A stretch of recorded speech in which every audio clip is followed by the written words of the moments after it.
à tous. On se retrouve pour une capsule conseil. Moi, je vais m'attarder sur le mémoire. Côté créa, je pense que tout le monde s'en doute. Sur la forme, parce que je pense que d'autres vous donneront d'autres conseils sur le fond.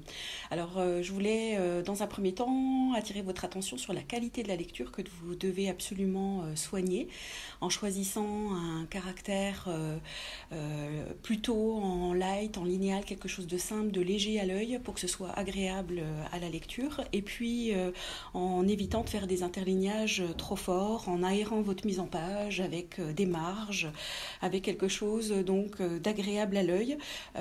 Au niveau du corps, pensez à quelque chose de pas trop gros, en 10 ou en 11 ce serait très bien. Pensez aussi dans votre mise en page à autoriser les césures dans vos justifications pour éviter d'avoir de méchantes lézardes pas jolies ou alors plus du tout d'espace entre les mots, et là je vous assure que la lecture devient tout de suite beaucoup plus compliquée.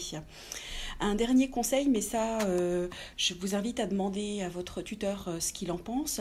Moi, j'aime bien au fil de la lecture avoir les références de ce dont vous êtes en train de parler. Et quand on a beaucoup de mémoire à lire, c'est toujours très désagréable de passer du mémoire en annexe, du mémoire à l'annexe.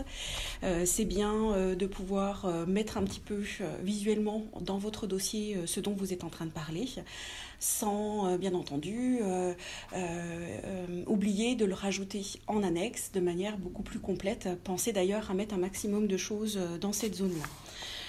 Mon dernier point, sachez que il est vraiment important de soigner cette partie de mise en page parce que c'est la qualité de la lecture de votre dossier, de votre travail.